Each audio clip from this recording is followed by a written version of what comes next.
Thank you, Representative Hammond. David, I hope you have enjoyed yourself. Yeah, I definitely have. Please ask your question, sir. Oh yeah, I have plenty. My first question, the word uncertainty has been brought up a lot because the way the economy's going, it's going up and down, fluctuating a lot. And a lot of farms have been through many generations. You rarely find a first-generation farmer.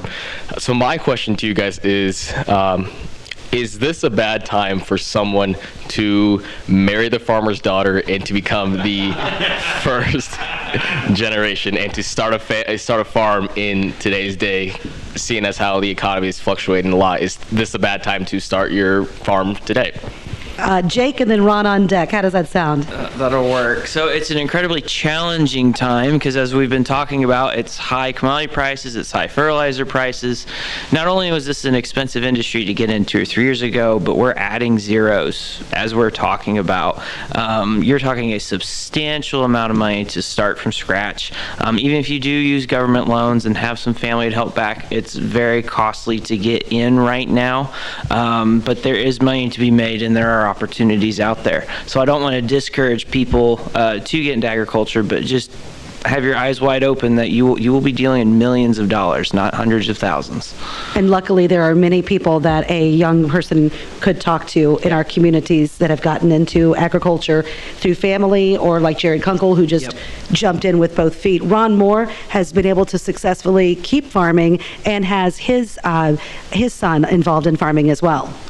Yeah, so my advice to you is find that daughter.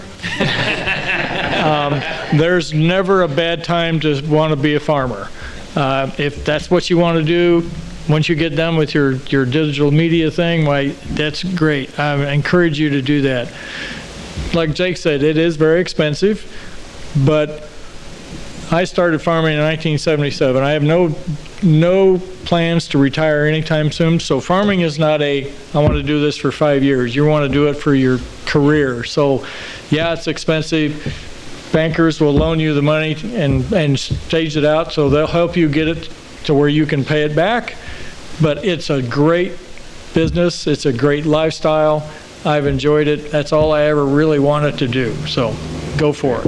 Yeah. And Rob, real quick, a lot of farmers have an off-site job or career as well. Sure, certainly I'm one of those examples of divide and conquer, and we lived it through the 80s and made it. So the agriculture in general are a lot of jobs. The one thing I would tell you from your question, I saw a twinkle in Chris Gavin's eye because he just came up with a new business venture. He knows all the farmers' daughters and he knows their father's bank account.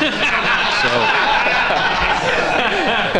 probably be talking to him on a regular basis. We've got his cell number for you. Oh, great. Yeah. What's your next question, David? Yeah, my next question is actually for the representatives. I believe you guys mentioned that you guys have different jurisdictions and different districts around the state.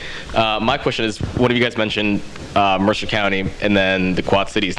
How do you guys ensure that each different district gets the same representation despite different jurisdictions or topography, and considering Mercer County is very different than the Quad Cities, how do you guys ensure that each different town gets the same representation? I would say that first and foremost, you're not doing anybody any good when we're back in the district if you're sitting in a district office. If you're there because you have a meeting with somebody or some reason like that, but if you're in the district, regardless of how large it is, you need to be on the road and traveling to those areas and attending county board meetings, attending FFA events, whatever it is. You need to have a presence in those communities and be talking with those residents to find out what's important to them and what their needs are. Yeah. Yeah, I would agree with Norine. I've eaten a lot of pancakes throughout my time in the office here, but that's how laws are made, is by visiting with your constituents.